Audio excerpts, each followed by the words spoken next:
Nosso grupo vai falar sobre diarreia e constipação. Os integrantes do grupo são Camila, Larissa, Lucas César, Micaele e Susan. A diarreia e a constipação intestinal são dois sintomas relacionados com a alteração do hábito intestinal. Saber identificar cada um e entender as diferenças é muito importante.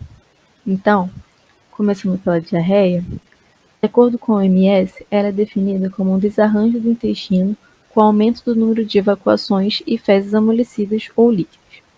Esse sintoma está presente em diversas doenças relacionadas ao trato gastrointestinal e seus dados epidemiológicos são alarmantes. Por exemplo, essa é a segunda causa de morte no mundo entre crianças de 1 mês a 5 anos. Além disso, entre 2000 e 2015, de acordo com o DataSUS do IBGE, foram 3,4 milhões de casos de internações hospitalares por diarreia e 72 mil mortes no território brasileiro. Já a constipação intestinal é caracterizada pela menor frequência de evacuações e fezes mais ressecadas. Esse sintoma está muito frequente na realidade brasileira, acometendo cerca de 20 a 30% da população. O principal fator de diferenciação entre os dois sintomas é o tempo de permanência do bolo fecal no intestino grosso. O intestino grosso está localizado na cavidade abdominal, conforme representado à direita na imagem. Ele compõe a parte final do tubo digestório e é dividido, como podemos ver na imagem à esquerda, em colo ascendente, cólon transverso, cólon descendente, cólon sigmoide e reto. Esse órgão é especializado na reabsorção de água, portanto, quanto maior o tempo de permanência do bolo fecal nesse local, maior a reabsorção de água e mais ressecadas são as fezes, como no caso da constipação. Já na diarreia, a permanência no intestino é menor, tendo menor absorção de água, conferindo então o aspecto líquido das fezes. Por isso, em um caso de diarreia, é muito preocupante a evolução para uma desidratação grave. Falando agora exclusivamente da diarreia, nós temos que a diarreia caracteriza-se pelo número aumentado de dejeções, mais de 3 evacuações por dia, diminuição da consistência fecal e às vezes restos alimentares nas fezes. Dentre as principais causas da diarreia estão as infecções intestinais, seja por vírus, parasitas ou bactérias, doenças intestinais como a colite ulcerativa e a síndrome do intestino irritável, estresse também e além da ansiedade, fora a intolerância e as alergias alimentares também podem ter. A diarreia ela pode ter algumas classificações, como podemos ver, primeiramente, sendo dividida entre alta ou baixa. Alta, sendo originada no intestino delgado, e baixa, sendo originada no cólon.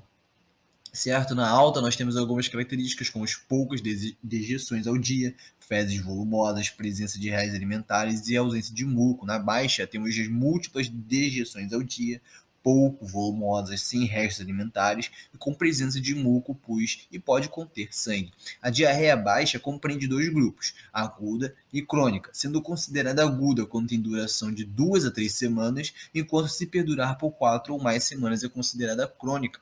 Agora temos a classificação inflamatória e não inflamatória. A inflamatória é caracterizada por evacuações frequentes, pequeno volume, com muco ou pus e algumas com sangue. Já a não inflamatória, fezes aquosas, volumosas, sem sangue, muco ou pus e geralmente sem febre. Agora falando um pouco da dia... Agora falando um pouco dos tipos, nós temos os tipos da diarreia classificadas em osmótica, secretora, motora, exudativa e também, como eu citei, os grupos, sendo aguda ou crônica, na diarreia baixa, certo?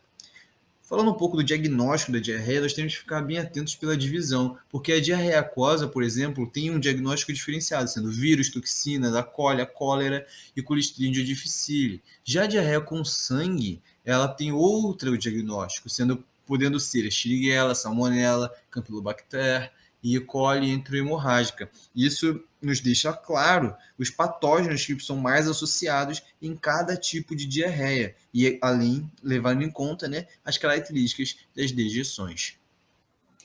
Bom, agora mudando um pouquinho de tópico, falando sobre a constipação. A constipação intestinal, que a gente bem conhece, né, como intestino preso ou prisão de ventre, ela é definida como uma alteração no funcionamento do intestino, tendo ali uma dificuldade, né, em evacuar com diminuição na frequência das evacuações ou um aumento na consistência das fezes, como eu bem sinalizei aqui no slide. No segundo quadradinho, eu ressaltei que a constipação não é considerada uma doença, e sim considerado um sintoma que pode estar ali associado a alguma patologia ou a distúrbios funcionais das estruturas, né, que estão envolvidas ali na evacuação, assim como pode estar associado a fatores ambientais, idades ou a hábitos pessoais. Aqui, como a gente pode ver, por ser uma condição multifatorial, a constipação pode ser dividida em primária ou secundária.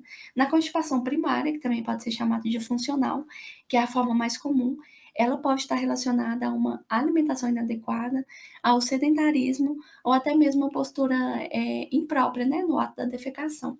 Nesse contexto geral, a baixa ingestão de fibras, com a baixa ingestão de água e a falta de exercícios físicos, eles alteram ali a regularidade da atividade intestinal.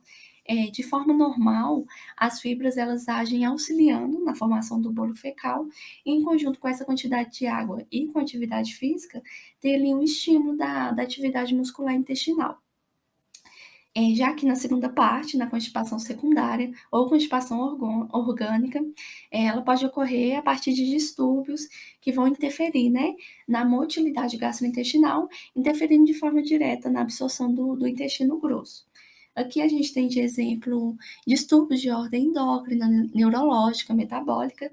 Os distúrbios de ordem neurológica a gente pode ter como exemplo o Parkinson, os distúrbios de ordem endócrina, o hipertireoidismo, e aqui por último os fatores iatrogênicos, que seriam as medicações, como os antidepressivos ou anticolinérgicos. Aqui, por último, eu trouxe os critérios que são usados para estabelecer se uma pessoa sofre de constipação e ressaltar sobre a importância de uma boa anamnese, né? Ali na exploração do início dos sintomas, da duração, na caracterização desses sintomas. Então, as circunstâncias principais que são consideradas é o esforço na hora de evacuar. Aqui no segundo é a consistência e a forma das fezes, a sensação, se há uma sensação de evacuação incompleta ou de obstrução, se é necessário fazer manobras, né, na região abdominal, que de alguma forma facilitaria ali as evacuações, e considerado também quando há menos de 3 evacuações por semana. A gente vai entender agora, então, sobre a fisiopatologia dessas duas alterações intestinais. A diarreia tem 4 mecanismos fisiopatológicos pelos quais ela se manifesta.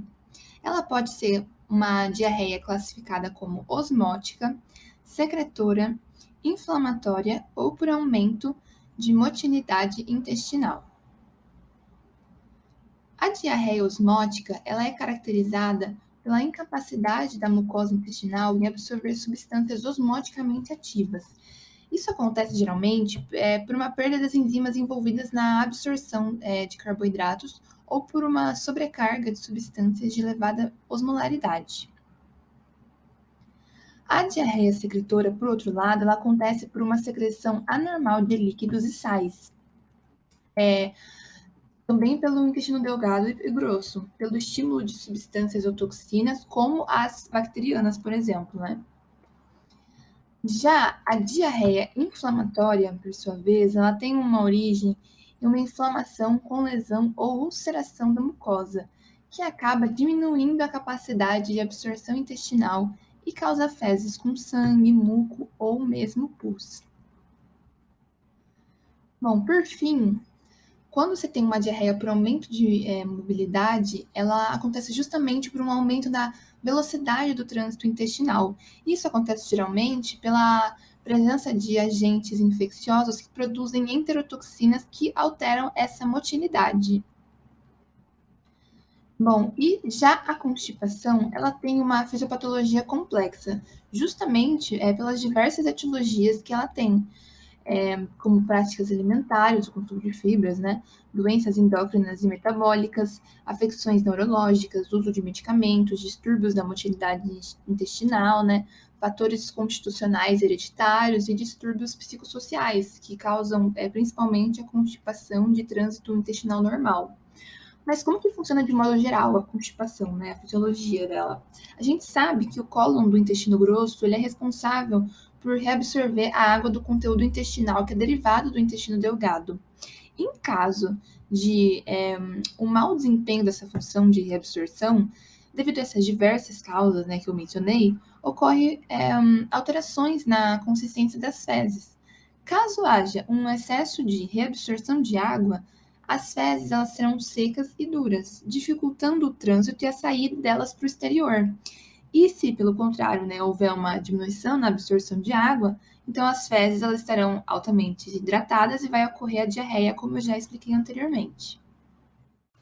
No que se refere aos sinais e sintomas, no caso da constipação, as principais queixas do paciente são o desconforto e ou dor abdominal, flatulência, urgência fecal e a presença de fezes endurecidas. Nos casos de diarreia, as principais queixas são fezes amolecidas ou líquidas. Outros sinais e sintomas também podem estar associados, como febre e sinais de desidratação, dentre eles a micção reduzida, boca seca e sede extrema. A terapêutica da constipação intestinal baseia-se na orientação higieno-dietética, que inclui a ingestão de fibras, hidratação adequada, que varia de 30 a 50 ml de água por quilo ao dia, e também a reeducação dos hábitos de evacuação, sendo importante restabelecer a disciplina de horários e a obediência ao reflexo evacuatório. A terapia farmacológica inclui fármacos incrementadores do bolo fecal, que promovem uma retenção hídrica, aumentando o volume fecal, reduzindo sua consistência e facilitando a evacuação, tais como a policarbofila cálcica, que é uma fibra sintética, e a metilcelulose, que é uma fibra semissintética. Os laxativos osmóticos geram um meio hiperosmótico, que propicia a absorção de água, fazendo com que o volume de fezes aumente e os movimentos peristálticos sejam estimulados, sendo comum o uso de lactulose. Já os laxativos estimulantes podem estimular a defecação por dois mecanismos: pelo estímulo nos nervos da mucosa intestinal e pelo aumento da secreção de água e eletrólitos para o intestino, sendo o óleo de rícino um exemplo. Os laxativos emolientes são agentes de superfície que facilitam a mistura de água e gordura, amolecendo as fezes e retardando a absorção de água no cólon. Eles podem, em médio e a longo prazo, diminuir a absorção das vitaminas lipossolúveis, e como exemplo podemos citar o óleo mineral. A orientação dietética da terapêutica da diarreia consiste na reidratação oral e em uma dieta equilibrada, sendo importante priorizar alimentos com fibras solúveis. No que se refere à terapia farmacológica, uma das opções é o uso de antidiarreicos, que inclui os antimotilidade, como a loperamida, que atua reduzindo a motilidade intestinal e, consequentemente, a frequência de evacuação. Já no que se refere aos agentes antissecretores, eles têm a propriedade de diminuir a excreção de secreções entéricas, a capacidade de absorver toxinas liberadas no intestino e também possui ação antibacteriana. Um exemplo é o subsalicilato de bismuto. Os sais servem para prevenir a desidratação através da reposição de água e eletrólitos. Como exemplo, temos o magnésio, cloreto e o sódio.